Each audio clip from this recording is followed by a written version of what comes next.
Hi friends, இன்றைக்கி நம்மளுடைய சேனலில் பழைய கேலண்டர் அட்டையை ரியூஸ் பண்ணுற மாதிரியான ஒரு ஐடியா தான் பார்க்க போகிறோம்.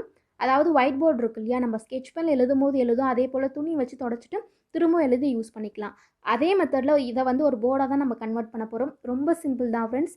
ஒரு 5 நிமிஷத்துக்குள்ளே நம்ம செஞ்சு முடிச்சிடலாம். இது கண்டிப்பாக உங்கள் குழந்தைங்களுக்கு ரொம்ப பயனுள்ளதாக இருக்கும். அவங்க எழுதி பழகிறதுக்கும் சரி, இல்லை வரைஞ்சி பழகிறதுக்கு, நம்ம ஏதாவது அவங்களுக்கு சொல்லிக் கொடுக்குறதுக்கு கண்டிப்பாக இந்த போர்டு ரொம்ப பயனுள்ளதாக இருக்கும். இப்போ 2019 முடிய போது. ஸோ கண்டிப்பாக எல்லார் வீட்லேயுமே இந்த பழைய கேலண்டர் அட்டை இருக்கும். கண்டிப்பாக இந்த மெத்தட் ட்ரை பண்ணி பாருங்கள். இப்போ வாங்க இது எப்படி பண்ணுறதுன்னு பார்க்கலாம். இந்த மாதிரி ஏதாவது பழைய கேலண்டர் அட்டை எடுத்துக்கோங்க. இதுக்கு மேலே கவர் பண்ணுறதுக்கு நம்ம இன்றைக்கி ஒயிட் கலர் சார்ட் தான் யூஸ் பண்ண போகிறோம். அதை பாதியாக கட் பண்ணி வச்சுருக்கேன்.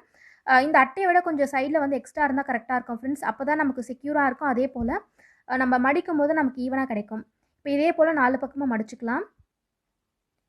மேலே கவர் பண்ணும்போது அந்த சார்ட்டில் பார்த்தீங்கன்னா ஒரு பக்கம் நைஸாகவும் ஒரு பக்கம் சுரசுரப்பாக இருக்கும். நைஸாக இருக்கக்கூடிய பகுதி மேலே இருக்கிற மாதிரியும் சுரசுரப்பாக இருக்கக்கூடிய பகுதி உள்ளே இருக்கிற மாதிரி வச்சு மடிச்சுக்கோங்க. இப்போ மடிச்சாச்சு. 4 பக்கமும் டேப் போட்டு செக்யூர் பண்ணிக்கலாம். நீங்கள் கம் கூட இருந்துச்சுன்னா யூஸ் பண்ணி ஒட்டிக்கலாம்.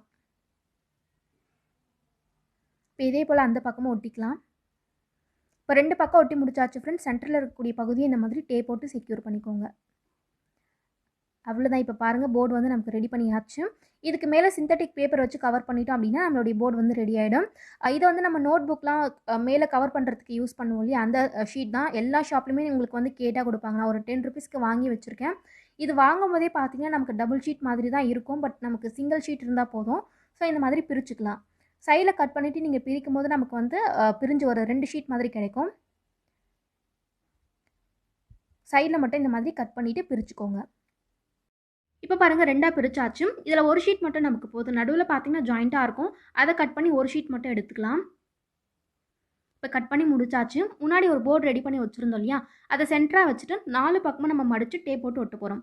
மடிக்கும் போது பார்த்தீங்கன்னா நல்லா டைட் பண்ணி மடிங்க ஃப்ரெண்ட்ஸ். அப்போ தான் லூஸ் இல்லாமல் நம்ம எழுதக்கூடிய வேர்ட்ஸ் நல்லா விசிபிளாக இருக்கும். நல்லா டைட் பண்ணி செக்யூர் பண்ணி ஒட்டிக்கோங்க.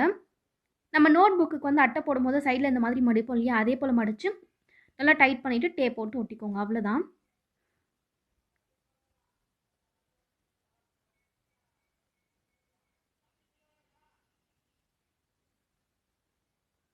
இதே போல் இன்னொரு பக்கத்துக்கு நம்ம செஞ்சுக்கலாம்.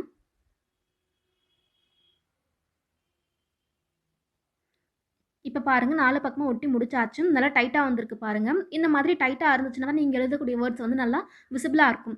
இன்கேஸ் கொஞ்சம் லூஸாக இருந்துச்சுன்னா மேலே ஏதாவது பேப்பர் வச்சுட்டு லைட்டாக அயன் பண்ணிக்கோங்க. அப்போ உங்களுக்கு நல்லா டைட் ஆகிடும். அவ்வளோதான் ஃப்ரெண்ட்ஸ், நம்மளுடைய போர்ட் பார்த்தீங்கன்னா ரெடி பண்ணி முடிச்சாச்சு. இந்த மாதிரி ஏதாவது ஸ்கெட்ச் பண்ணலாம். நீங்கள் எழுதி திரும்ப அழிச்சிட்டு ரீயூஸ் பண்ணிக்கலாம். மார்க்கரில் மட்டும் எழுதாதீங்க. குட்டி குட்டி ஸ்கெட்சாக இருந்தாலும் பரவாயில்ல, இல்லை இந்த மாதிரி பெரிய ஸ்கெட்சாக இருந்தாலும் பரவாயில்ல. நீங்கள் எழுதிட்டு அழிக்கும் போது உங்களுக்கு அழியும். திரும்பவும் நம்ம எழுதி பழகிக்கலாம். கண்டிப்பாக குழந்தைங்களுக்கு ரொம்ப பயனுள்ளதாக இருக்கும். இப்போ பார்த்தீங்கன்னா உங்களுக்கு தெரியும், நான் எழுதி முடிச்சதுக்கப்புறமா அழிக்கும் போது எவ்வளோ சூப்பராக எழுதி பாருங்கள்.